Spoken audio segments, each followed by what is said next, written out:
À la une, la deuxième phase des journées nationales de vaccination contre la poliomyélite. Comment s'est passé le lancement à Jacquesville dans la région des Ponts? On en parle en début de journal. Enfin, au Cambodge, le basketball pour changer le regard sur les personnes atteintes de handicap, notamment les femmes. Bonsoir à tous et bienvenue dans le 19h30. Pour commencer, les activités du chef de l'État, le président de la République, Alassane Ouattara, a quitté Abidjan aujourd'hui pour Paris, où il va participer au Forum des marchés émergents les 11 et 12 avril prochains. Cette plateforme regroupe les leaders des gouvernements et du monde des affaires au niveau international. À noter que le chef de l'État, Alassane Ouattara, va faire le mardi 12 avril prochain une intervention spéciale sur le thème « L'Afrique en 2050, les défis d'une bonne transition démographique ». L'actualité nationale, c'est également la deuxième phase des journées nationales de vaccination contre la poliomyélite. Il s'agit pour le ministère de la Santé et de l'Hygiène publique de vacciner plus de 8 millions d'enfants sur tout le territoire national. Comment les agents vaccinateurs s'organisent-ils? Y a-t-il un engouement chez les populations? On en parle avec Doigt de Laser. Plus de 8 millions d'enfants de 0 à 5 ans vont bénéficier du vaccin contre la poliomyélite sur le territoire national du 8 au 11 avril prochain. Pour le ministère de la Santé et de l'Hygiène publique, la lutte pour l'éradication de la maladie devra rester constante, même si la Côte d'Ivoire est déclarée libérée de la polio depuis le 30 novembre 2015 par l'Organisation mondiale de la santé, OMS. Le présent passage va permettre de renforcer la protection des enfants vaccinés au cours des éditions précédentes et d'offrir une chance à ceux qui ne sont pas encore vaccinés d'être protégés contre la poliomyélite, en espérant un taux de couverture de plus de 100%. Le pays bénéficie depuis 1980 de l'appui des partenaires de la santé publique dans sa lutte acharnée contre la polio. Le maintien du statut de pays libre de poliomyélite est un important défi. Et la Côte d'Ivoire bénéficiera toujours du soutien de l'ensemble des partenaires de l'initiative jusqu'au jour où tout le continent et tous les enfants du monde seront déclarés libres de la poliomyélite. Pour cette deuxième campagne nationale de vaccination contre la poliomyélite, plus de 50 000 agents vaccinateurs sont mobilisés dans toutes les régions de Côte d'Ivoire. Les populations devront mettre leurs enfants à l'abri de la poliomyélite en leur faisant administrer la seule dose du vaccin qui sauve. La pratique du sport peut contribuer à gommer les différences. Au Cambodge, par exemple, les premières joueuses de basketball en fauteuil roulant suscitent aujourd'hui le respect et l'admiration.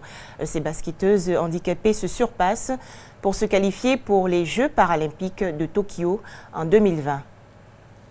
Même à l'entraînement, elles ne se font pas de cadeaux. Voici la première équipe de basketball en fauteuil roulant du Cambodge. Une initiative lancée par la Croix-Rouge pour aider ces handicapés à reprendre confiance en elles et à dépasser les discriminations. La première discrimination vient de la famille elle-même. Ils nous regardent comme si nous, les personnes handicapées, nous étions incapables de faire quoi que ce soit, de travailler. Et ils ont honte de sortir avec leurs enfants ou leurs proches handicapés. Les joueuses s'entraînent ici une fois par semaine. La Croix-Rouge fournit les fauteuils roulants et couvre les frais de transport. La seule condition, suivre des séances de rééducation. Nimol a perdu une jambe en marchant sur une mine quand elle avait 14 ans. Elle est aujourd'hui l'une des joueuses clés de l'équipe. Avant, quand je ne jouais pas au basket, je restais seule à la maison. Mais depuis que je joue au basket, j'ai beaucoup d'amis. Et nous sommes heureux ensemble.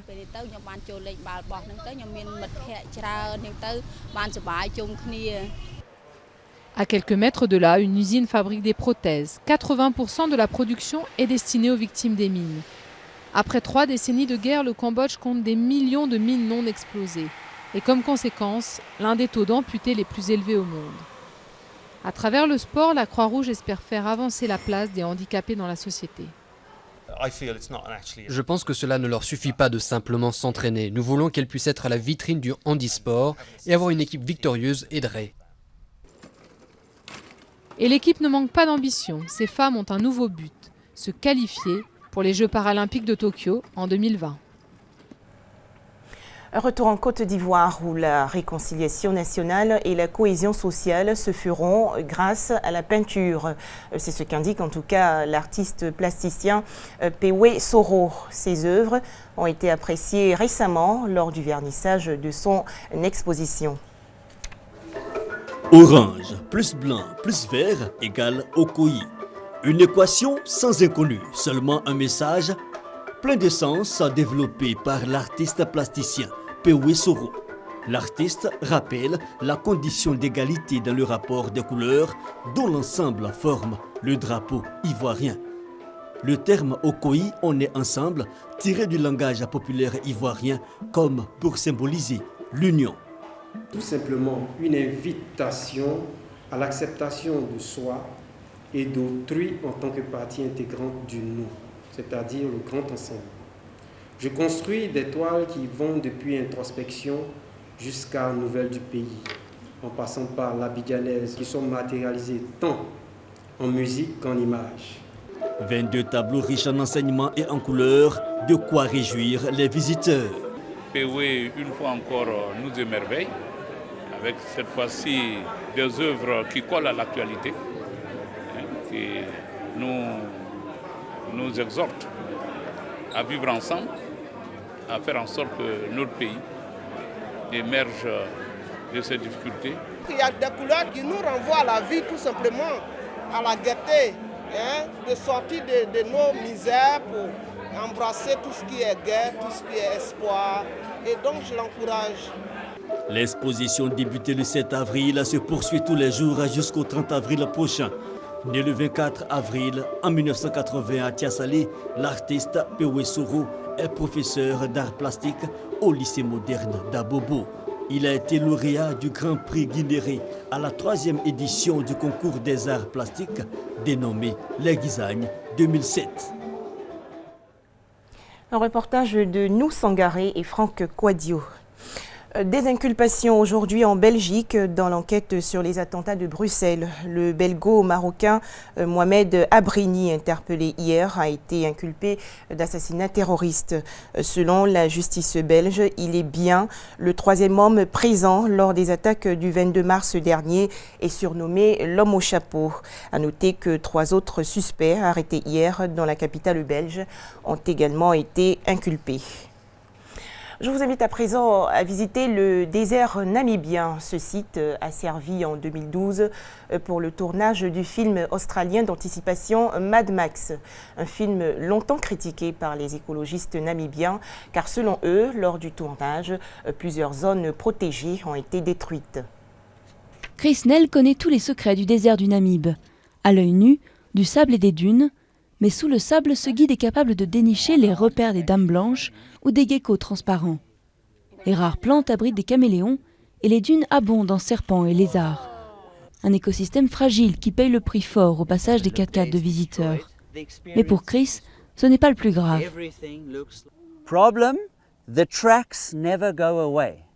Le problème, c'est que les marques ne partent jamais, elles restent pour toujours.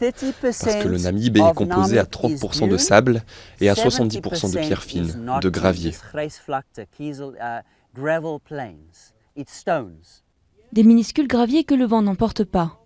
Quand le blockbuster hollywoodien Mad Max a été réalisé dans le parc national du Dorob, des écologistes ont crié au scandale, accusant le tournage d'avoir détruit des zones du désert. Des dégâts que le guide relativise. Ils utilisent une aire limitée, maximum 5 km, et ils restent dans cette zone. Puis quand ils ont fini, les règles leur imposent de réhabiliter cet espace. Donc ils ont des équipes avec des balais, des râteaux, des filets, et quand ils ont fini, certaines zones sont plus propres qu'avant leur arrivée, parce qu'ils ont tourné par-dessus les marques de quad et autres déjà existantes, puis ils effacent les vieilles marques et les nouvelles qu'ils ont faites, donc le désert est encore plus beau quand ils repartent. Avant la création du parc national, il y a 5 ans, les habitants et les visiteurs avaient pris l'habitude de chevaucher les dunes en 4x4. Aujourd'hui, le public n'a accès qu'à des secteurs restreints et les guides empruntent des chemins définis pour ne pas laisser de nouvelles traces. Mais d'après l'ANACOMA, l'autorité de gestion du littoral, le désert du Namib gagnerait à une application encore plus stricte des lois. Souvent, vous verrez qu'il n'y a pas assez de personnel pour faire appliquer les lois qui sont déjà en place. Donc ça, c'est un des problèmes. Et je pense aussi que nos lois ne sont pas assez dures. Elles ne suffisent pas à décourager les gens d'abîmer certains endroits et de jeter leurs déchets n'importe où.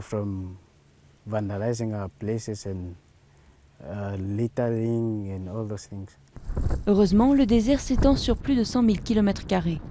Au-delà des zones côtières, beaucoup de dunes n'ont encore jamais été foulées. En Zambie voisine, un drame à Lusaka, la capitale. 24 personnes ont trouvé la mort dans la collision entre un car et un minibus. Selon la police, le chauffeur du car a dévié de sa trajectoire pour venir percuter le minibus qui arrivait en face. Enfin, en France, de nouvelles manifestations aujourd'hui émaillées de violences contre une réforme du droit du travail. Salariés, étudiants et lycéens français sont descendus dans la rue pour protester contre ce projet de loi du gouvernement jugé trop libéral. Le texte prévoit notamment de changer les critères qui permettent les licenciements économiques. Voilà, merci à vous tous.